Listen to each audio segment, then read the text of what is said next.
Subscribe my channel and press the bell icon. अस्सलाम वालेकुम viewers, कैसे हैं आप? उम्मीद है खैरियत से होंगे। व्यूवर्स, आज के इस वीडियो में जो हमारा टॉपिक है वो है कोकोनट मक्कवी और दमागो एसाब। जैसे कि हमारी एक सीरीज आ रही है उज़लाती साबी, तो ये भी उसी की मरकब है, उज़लाती साबी का मरकब है, उसी का मुजरब है। तो इसमें आपने अज्जा नोट कर लेने हैं। नारजिल, पिस्ता, चीनी, वर्कन करा। जो है नारजिल 1 पाव, पिस्ता 1 पाव, चीनी आध सेर, वर्कन करा हस्बे ज़रूरत लेना है।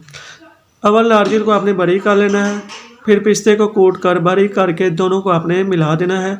चीनी का कवाम करके दोनों बारीक शुदा मिला देना है और किसी खुले बर्तन में फैलाकर वर्क नकारा लगा देना है। ठंडा होने पर बर्फ़ी की तरह आपने काट लेना है। तो ये आपका कोकोनट मक्कवी जो दमागो साहब है ये तैयार है।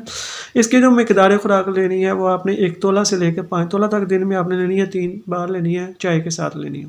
तो फॉलो सलाह सुन लीजिए। उज़लाती साबी है, जरियान और ज़ोफ़े बाह के लिए बेहद मुफीद है। सलानुर रहम के लिए आला दर्जे की दवाई ग़ज़ाई है। दिमागी काम करने वालों के लिए इंतहाई मुफीद है, यानी कि दवाई के से ज़्यादा ये गज़ा है, दवाई ग़ज़ाई है, इसमें गज़ा ज़्यादा है।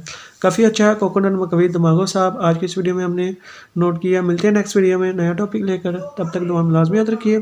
जज़ाकल्लाह खैर। Press the bell icon on the YouTube app and never miss another update.